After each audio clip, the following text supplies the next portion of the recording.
আসসালামু আলাইকুম। দর্শক শুভেচ্ছা নিন। আশা করি সবাই ভালো আছেন। আমার কথা শুনবার জন্য আপনাদের স্বাগতম।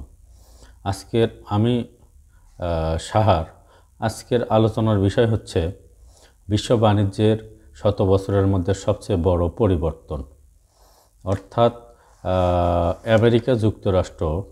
আমেরিকা যুক্তরাষ্ট্রের নতুন প্রশাসন, ট্রাম্প প্রশাসন সারা পৃথিবীতে যে বাণিজ্য যুদ্ধের নামে যে শুল্ক আরোপ করেছেন, এর আঘাত থেকে বাংলাদেশও রক্ষা পাচ্ছে না। বাংলাদেশের গত এর আগে যে শুল্ক ছিল, রপ্তানি শুল্ক ছিল 15%, সেখান থেকে বাড়িয়ে ট্রাম্প প্রশাসন 37% উন্নীত করেছে।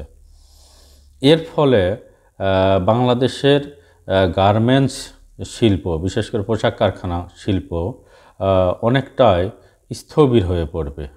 আপনারা জানেন বাংলাদেশের সবচেয়ে বড় রপ্তানি শিল্প হচ্ছে পোশাক শিল্প বা গার্মেন্টস শিল্প, এবং সবচেয়ে বড় আমদানিকারক দেশ হচ্ছে আমেরিকা যুক্তরাষ্ট্র। এই যে মার্কিন যুক্তরাষ্ট্র যে 37% শুল্ক বসালো, এর ফলে বাংলাদেশের গার্মেন্টস শিল্পের একটা বড় ধরনের ধাক্কা লেগে যাবে। আমার ধারণা অনেক গার্মেন্টস শিল্প বন্ধ হয়ে যাবে, অনেক লোক বেকার হয়ে পড়বে, অনেক লোক তার কর্মসংস্থান হারাবে।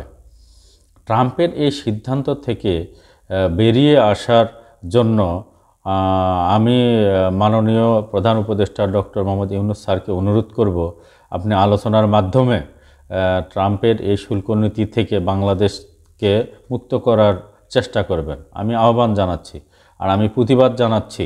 বাংলাদেশ এতদিন ধরে 15% শুল্ক দিয়ে পণ্য রপ্তানি করলো আমেরিকাতে, এখন হঠাৎ করে কেন বৃদ্ধি করা হলো? এর সমস্যাটা কি? যেসব সমস্যা আছে আমি মনে করব এই সমস্যাগুলো কাটিয়ে উঠিয়ে আমাদের এই রপ্তানিমুখী প্রতিষ্ঠানগুলোকে রক্ষা করতে হবে। কারণ এই শিল্প প্রতিষ্ঠান থেকে হাজার হাজার লোকের কর্মসংস্থান হয়, হাজার হাজার লোক এই চাকরির মাধ্যমে তাদের সংসার পরিচালনা করে।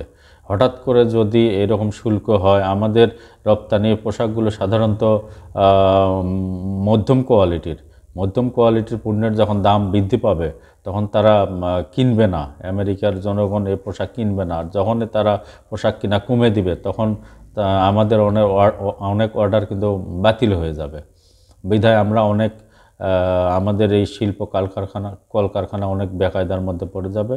আমি অনুরোধ করব ইউনূস স্যারকে, আপনি প্রস্তাব দিন, এই শুল্ক বিবেচনা করুক, আমেরিকাতে আপনার অনেক ঘনিষ্ঠ লোকজন আছে, আপনি সেখানে কথাবার্তা বলে এই শুল্ক থেকে বাংলাদেশকে রক্ষা করার চেষ্টা করুন।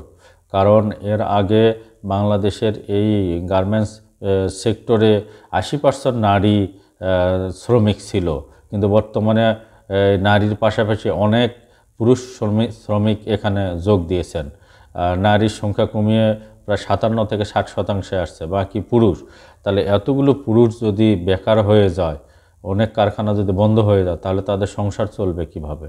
আমি ইউনূস স্যারের কাছে অনুরোধ করব, আপনি আমেরিকার সঙ্গে বসুন, পরামর্শ করুন এবং আমাদের এই রপ্তানিমুখী খাতকে রক্ষা করুন। কারণ এই শুল্কের রপ্তানি আয়ের কারণে, রপ্তানি বৃদ্ধির কারণে বাংলাদেশ কিন্তু শিল্প খাতটা অনেক পিছিয়ে পড়বে। আমি প্রধান উপদেষ্টাকে বারবার অনুরোধ করছি, আপনি আলোচনায় বসুন। আলোচনার মাধ্যমেই একমাত্র এই শুল্ক 37% থেকে আবার 15% নামিয়ে আনা সম্ভব। অন্যথায় বাংলাদেশের অনেক লোক চাকরি হারাবে, কর্মসংস্থান হারাবে, বিপদে পড়বে, তাদের সংসার চলা দুর্বিষহ হয়ে পড়বে। এর হাত থেকে রক্ষা করার জন্য আমি আপনাকে পদক্ষেপ নেওয়ার জন্য বিনীত অনুরোধ করছি। আমার কথা শুনবার জন্য আপনাদের অসংখ্য ধন্যবাদ। ভালো থাকবেন, সুস্থ থাকবেন।